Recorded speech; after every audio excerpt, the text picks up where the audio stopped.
है। इसमें पहला प्रश्न है कि एशियाई विकास बैंक ने किसे बाजार समाधान के उपाध्यक्ष के रूप में नियुक्त किया है? तो ये भार्गव दास गुप्ता को नियुक्त किया है।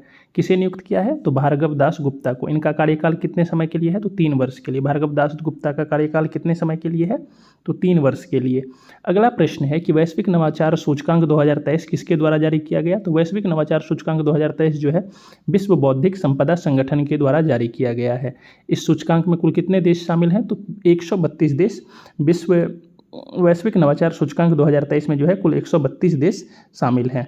अगला प्रश्न है कि यह कौन सा संस्करण है? यह जो है कौन सा संस्करण है? तो इसको हम लोग देख लेंगे कौन सा संस्करण है। ये तो 16वां संस्करण है और इसमें सिर्फ 3 देश की बात होगी। तो स्विट्जरलैंड पहले स्थान पर, स्वीडन दूसरे स्थान पर और यूएसए तीसरे स्थान पर। स्विट्जरलैंड पहले स्थान पर, स्वीडन दूसरे स्थान पर और स्विट्जरलैंड पहले स्थान पर, स्वीडन दूसरे स्थान पर और यूएसए जो है तीसरे स्थान पर है। उसके बाद हम फिर से देख लेते हैं एक बार, शीर्ष 3 देश की बात होगी तो स्विट्जरलैंड जो है पहले स्थान पर, स्वीडन दूसरे स्थान पर और यूएसए जो है तीसरे स्थान पर है। और अगर अंतिम 3 देश की बात होगी तो सबसे अंतिम स्थान 132वां जो है वो अंगोला का है। उसके बाद 131वां जो है वो नाइजर का है और 130वां जो है वो बुरुंडी का है। 132वां अंगोला का, 131वां नाइजर का और 130वां बुरुंडी का।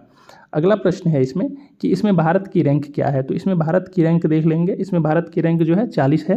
भारत की रैंक इसमें क्या है? तो भारत की रैंक 40 है और भारत का स्कोर जो है 38.1 है। 38.1 है भारत का स्कोर। अगला प्रश्न है कि वर्ल्ड यूनिवर्सिटी रैंकिंग 2024 जारी की गई है। किसके द्वारा जारी की गई? तो यह जारी की गई है टाइम्स हायर एजुकेशन के द्वारा। द टाइम्स हायर एजुकेशन के द्वारा जो है वर्ल्ड यूनिवर्सिटी रैंकिंग 2024 जारी की गई है। इस रैंकिंग में कितने देश और क्षेत्र शामिल किए गए हैं? तो कुल इसमें जो है 108 देश और क्षेत्र शामिल किए गए हैं। 108 देश और क्षेत्र शामिल किए गए हैं। और इसमें कितने विश्वविद्यालय शामिल किए गए हैं? तो विश्वविद्यालयों की संख्या जो है इसमें टोटल 1904 है। 1904 विश्वविद्यालय हैं इसमें। टोटल कितने विश्वविद्यालय हैं? तो 1904 विश्वविद्यालय हैं।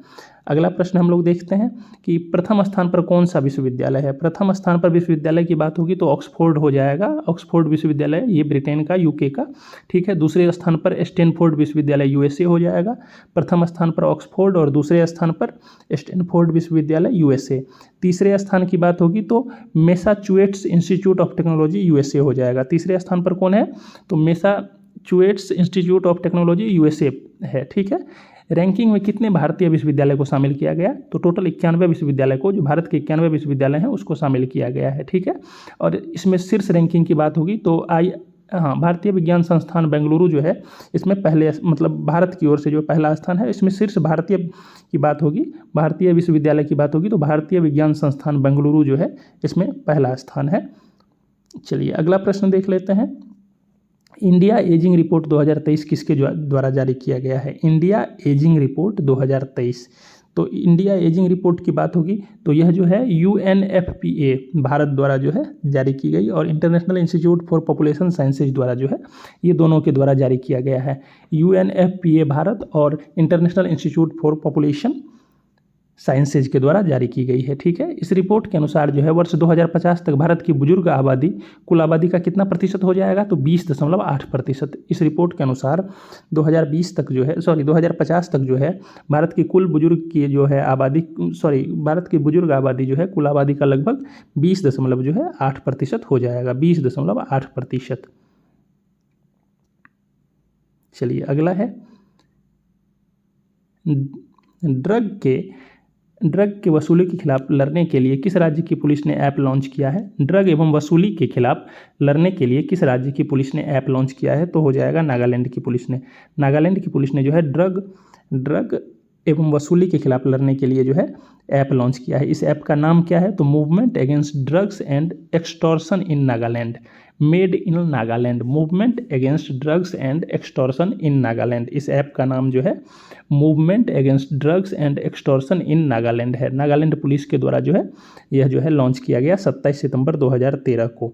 अब आगे देख लेंगे कि नागालैंड की राजधानी कहाँ है। तो नागालैंड की राजधानी आप सबको पता है कि नागालैंड की राजधानी जो है कोहिमा है, कोहिमा। अगला प्रश्न है आपसे कि हरित क्रांति के जनक के रूप में प्रख्यात किस कृषि वैज्ञानिक का जो है 98 वर्ष की आयु में जो है निधन हो गया। 28 सितंबर 2023 को जो है MS स्वामीनाथन का 98 वर्ष की आयु में निधन हो गया है। अगला प्रश्न है आपसे कि प्रथम वैश्विक हल्दी सम्मेलन 2023 प्रथम वैश्विक हल्दी सम्मेलन 2023 का आयोजन जो है कहाँ आयोजित किया गया ये, तो यह जो है मुंबई महाराष्ट्र में आयोजित किया गया। प्रथम वैश्विक हल्दी सम्मेलन 2023 का आयोजन जो है 27 सितंबर 2023 को मुंबई महाराष्ट्र में।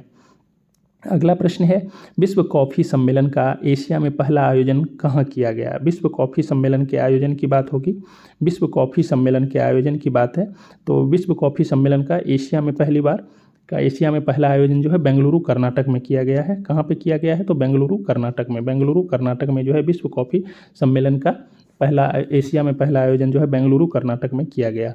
अगला प्रश्न देख लेते हैं, यह कौन सा संस्करण था इसका, तो यह जो है 5वां संस्करण था। यह कौन सा संस्करण था, तो 5वां संस्करण था। और इसका आयोजन किसके द्वारा किया गया, 5वां संस्करण था ये, और इसका आयोजन जो है किसके द्वारा किया गया, तो अंतर्राष्ट्रीय कॉफ़ी संगठन और भारतीय कॉफ़ी बोर्ड के द्वारा, अंतर्राष्ट्रीय कॉफ़ी संगठन और भारतीय कॉफ़ी बोर्ड के द्वारा किया गया। इस सम्मेलन का ब्रांड एम्बेसडर की बात कर लेंगे तो इस सम्मेलन के ब्रांड एम्बेसडर जो हैं टेनिस खिलाड़ी रोहन बोपन्ना थे। कौन थे, तो इस सम्मेलन का ब्रांड एम्बेसडर जो है टेनिस खिलाड़ी रोहन बोपन्ना। अगला प्रश्न देखते हैं हम लोग, इस संस्करण की थीम के बारे में बात करते हैं। इस संस्करण का थीम क्या था, तो इस संस्करण का थीम था सर्कुलर अर्थव्यवस्था और पुनर्योजी कृषि के माध्यम से रिश्ता। सर्कुलर अर्थव्यवस्था और पुनर्योजी कृषि के माध्यम से स्थिरता। अगला देखते हैं,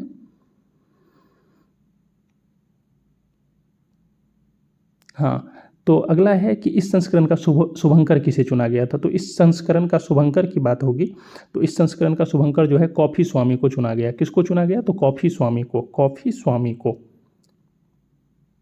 चलिए आगे है कि विश्व पर्यटन दिवस 2023 की मेज़बानी किस देश के द्वारा की गई। तो विश्व पर्यटन दिवस 2023 की मेज़बानी की बात होगी तो सऊदी अरब के द्वारा की गई। यह 27 सितंबर को मनाया गया।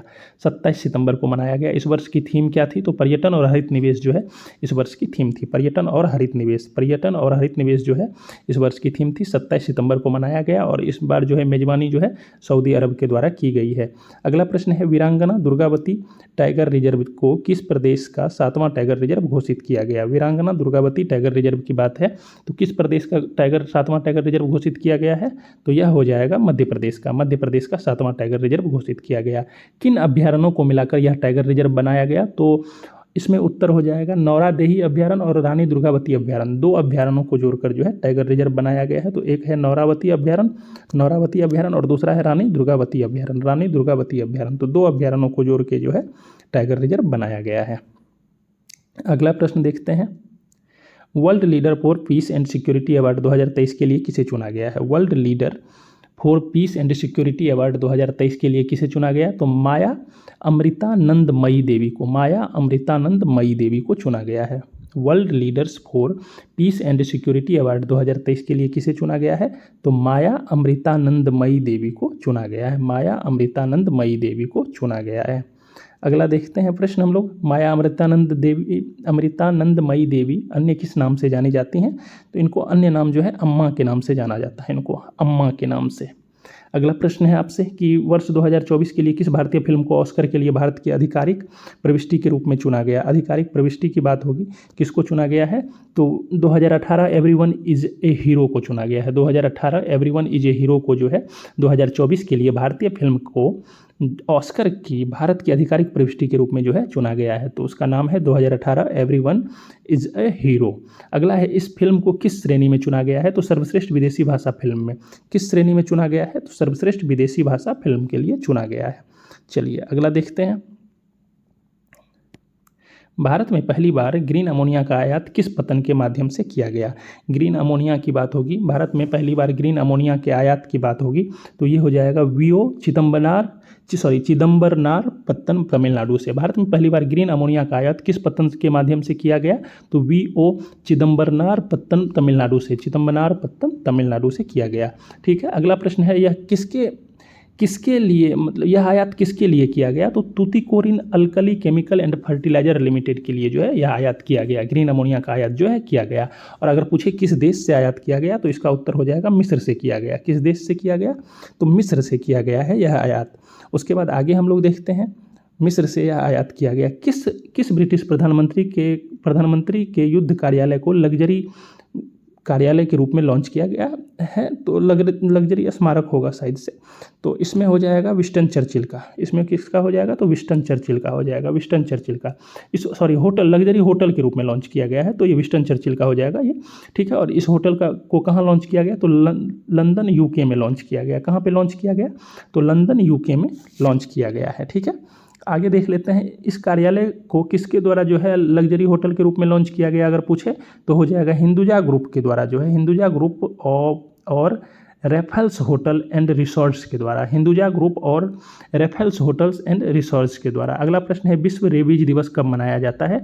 तो विश्व रेबीज दिवस की बात होगी तो 28 सितंबर को मनाया जाता है। इस वर्ष की थीम की बात होगी तो all for one, one health for all हो जाएगा। और इस वर्ष इस दिवस का कौन सा संस्करण मनाया गया? तो 17वां संस्करण मनाया गया। यह जो है किसकी पुण्यतिथि में मनाया जाता है? तो लुई पास्चर जी की पुण्यतिथि में, ठीक है। अगला प्रश्न है इसमें कि हाल ही में किस क्रांतिकारी की 116वीं जयंती मनाई गई? तो भगत सिंह, इनका उत्तर हो जाएगा भगत सिंह। और भगत सिंह का जन्म जो है 28 सितंबर 1907 को हुआ था भगत सिंह का जन्म।